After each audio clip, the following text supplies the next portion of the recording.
Paano ba? Paano wag mag-overthink? Shoutout to Maddie Forever 27, Annalisa Lebores, Luil James Magoy, and Paul Diaz. For topic requests and shoutout requests, please like this video, subscribe, and leave a comment down below, and follow our Facebook page, facebook.com/paanobachannel. Let's start the video. Tip number 1. Huwag mong isipin kung saan ka magkakamali. Isipin mo na magtatagumpay ka. Sa maraming kaso, ang pag-overthink ay nagmumula dahil sa takot. Kung nagfo-focus ka sa mga negatibong bagay, maaaring ang mga bagay at pangyayari ay hindi umayon sa gusto mo. Isipin mo na lang na kakayanin mo ito. Lumaban at maging positibo ka lamang na hindi ka magfa-fail o mabibigo. Sa susunod na makita mo ang sarili mo na nag-iisip na naman ng mga negatibo at nakasasama para sa iyong sarili, ibaling mo ang atensyon mo. Isipin mo ang mga nagawa mong tama sa buhay mo at ito ang gawin mong dahilan para magpatuloy. Hindi porke pumasok sa isip mo ang isang bagay ay totoo na ito. Kapag pumasok sa isip mo ang agam-agam, pangamba, takot, ibig lamang sabihin nito ay kailangan mong patatagin ang loob at sarili mo. Kumbaga, kailangan mong maging kaibigan sa sarili mo. Labanan mo yung mga negatibong pananaw na yon, kausapin mo ang iyong sarili sa iyong utak, at ipaalala sa sarili mo kung gaano ka kagaling at kung gaano ka na maraming nalagpasan na problema in the past.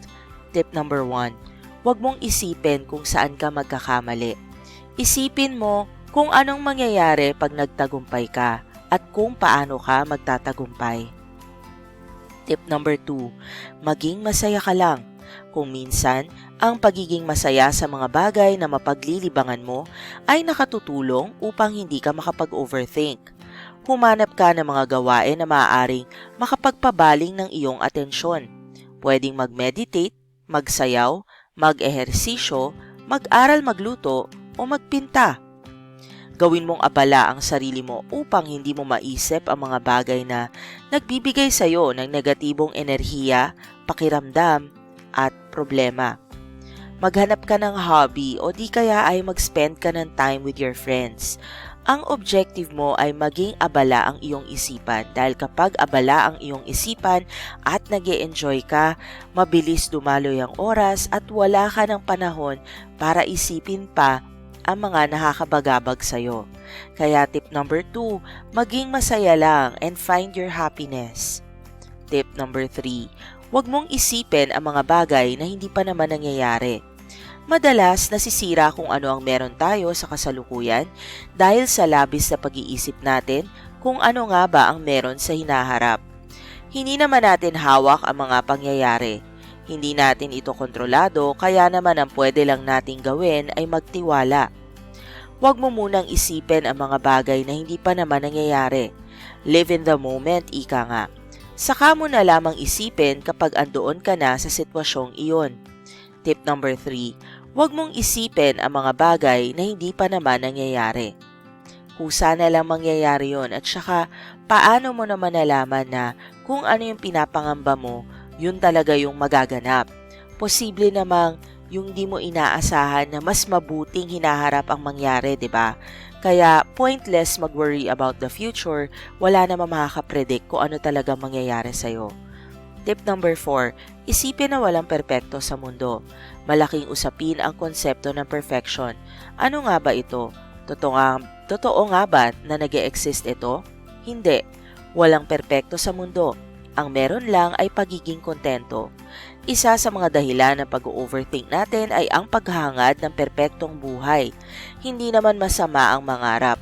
Ngunit, upang matupad mo ang magandang buhay na pinapangarap mo, kailangan mo rin ng pagkilos at ng sakripisyo.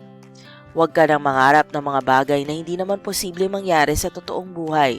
Oo nga't libre lamang ito, ngunit hindi ka dapat umaasa na kusa itong darating sa'yo. Kumilos ka at gumawa, magtrabaho para mangyari ang mga ito. Tip number 4, Isipin na walang perpekto sa mundo. Lahat kinakailangan ng gawa at ng pagsisikap. Kaya kung hindi ka willing magsakripisyo, huwag ka nang mag-asam nung alam mo namang hindi ka willing pagtrabahuhan. Before we continue with tip numbers 5 to 8, maikling patalastas lang po, find what you are looking for, nasa Lazada yan. Get free shipping vouchers and 100 pesos off on your first order when you shop using the link in our video description box. And if you haven't done so already, please turn that thumbs up button blue and like this video. Napakalaking tulong po yan sa ating channel. Let's continue with tip number 5. Huwag kang mabuhay sa takot. Kapag natatakot kang magkamali uli, kapag pakiramdam mo ay mabibigo ka dahil bumabalik sa'yo ang alaala ng mga pagkakamali mo noon, yung tipong nag-overthink ka at iniisip mong buong buhay mo ay isa lang na pagkakamali. Huwag mong gawin ito. Tandaan, hindi naman ibig sabihin na nagkamali ka ay magkakamali ka na uli sa susunod. Sabi nga nila, every opportunity is a new beginning. Hindi naman dahil nagkamali ka ay hindi ka na magtatagumpay. Bago ka maging successful, marami ka munang pagdadaanan. Mararanasan mong madapa, ngunit hindi ito ang dahilan para hindi magpatuloy o huminto. Tip number 5, huwag kang mabuhay sa takot. Tip number 6, magbigay ka sa sarili mo ng mga boundary. Mahalin mo ang sarili mo. Bigyan mo ng isang araw o kahit na ilang minuto ang sarili mo na mag-isip, mangamba, at mag-analisa ng mga bagay-bagay. Magmuni-muni sa mga bagay-bagay, pag-isipan ng mga gagawin mong mga hakbang. Kung minsan, ang pagsusulat o pagkikwento sa iba ay nakatutulong upang mabawasan ang iyong mga dalahin sa buhay. Masarap ang mabuhay. Kung minsan, kinakailangan mo lang namnamin ang mga nararamdaman mo. Umiyak ka kung kailangan mong umiyak. Ngunit tandaan na walang permanente sa mundo. Piliin mo pa ring maging masaya pagkaraan ng iyong pag-iyak. Tandaan na kailangan mo magdesisyon na mag-move on at mabuhay. Kung ano man yang pinag-iisipan at pinagninilayan mo, yang pinag-overthink mo, it's either in the past yan or in the future. Kung in the past yan, mag-move on. Kung in the future na inaalala mo, hindi pa yan nangyayari. Gawin ang kailangang gawin in the future para hindi mangyari ang kinatatakot mo. Tip number 6, magbigay ka sa sarili mo ng boundaries. Tip number 7, hindi mo mapepredict kung ano ang nasa hinaharap. Hindi mo hawak ang mga nangyayari sa buhay mo dahil wala namang kasiguraduhan ang mundo. Hindi mo kontrolado ang mga bagay na makakapagpasaya o makakapagpalungkot sa'yo. Hindi mo alam kung ano ang meron sa hinaharap. Ang meron ka lang ay ang nasa kasalukuyan. Kung palagi mong iniisip ang hinaharap, hindi ba't maaari nitong masira ang iyong kasalukuyan? Dapat ay matutunan mong i-appreciate ang meron ka ngayon. Maging masaya ka sa kung ano ang nasa harap mo ngayon at huwag masyadong manatili sa nangyari sa iyo sa nakaraan o di kaya ay ang posibleng maganap sa iyong hinaharap. Tip number 7, hindi mo mapepredict kung ano ang nasa hinaharap, so pointless na mag-alala ng mag-alala tungkol dito. And tip number 8, accept your best. Madalas, kaya tayo nag-overthink ay dahil sa insecurities natin sa buhay. Ang takot na hindi tayo magiging sapat sa ibang tao. Lagit-laging may masihigit sa'yo. May mahahanap ang taong mahal mo na maaaring wala sa'yo pero nasa ibang tao. Mararamdaman mo kung minsan na maaari kang yang mapalitan ng ganun-ganun lang. Ngunit mali, kung sa tingin mo ay ginawa mo na ang buong makakaya mo para manatili siya, hindi ka kailanman nagkulang, walang mali sa'yo. Sadyang hindi lang sila marunong makontento dahil ang tamang taong nakalaan para sa'yo, kahit hindi ikaw ang pinakamaganda o pinakagwapo, kung sapat ka na ay hindi ka niya iiwan. Gayon din tungkol sa career o sa inyong trabaho. Hindi lahat ng trabaho ay para sa'yo. Kung nawalan ka man ng trabaho, maniwala at manalig na meron pang mas magandang darating para sa'yo. Ginawa mo na ang best mo, ang lahat ng kaya mong gawin, natuto ka na sa mga pagkakamali mo. It's time now to move on and move forward. Maraming salamat sa pagnood.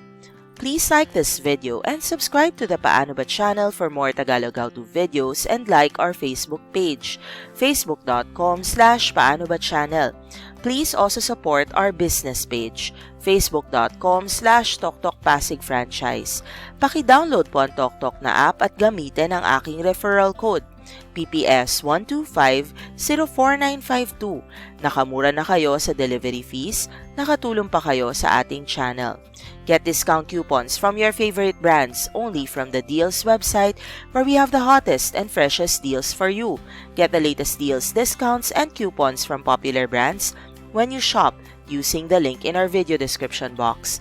And if you haven't done so already, please turn that thumbs up button blue and like this video. Napakalaking tulong po yan sa ating channel. Maraming salamat sa pagnood. For topic requests, video requests, and shoutout requests, please like this video, subscribe, and leave a comment down below.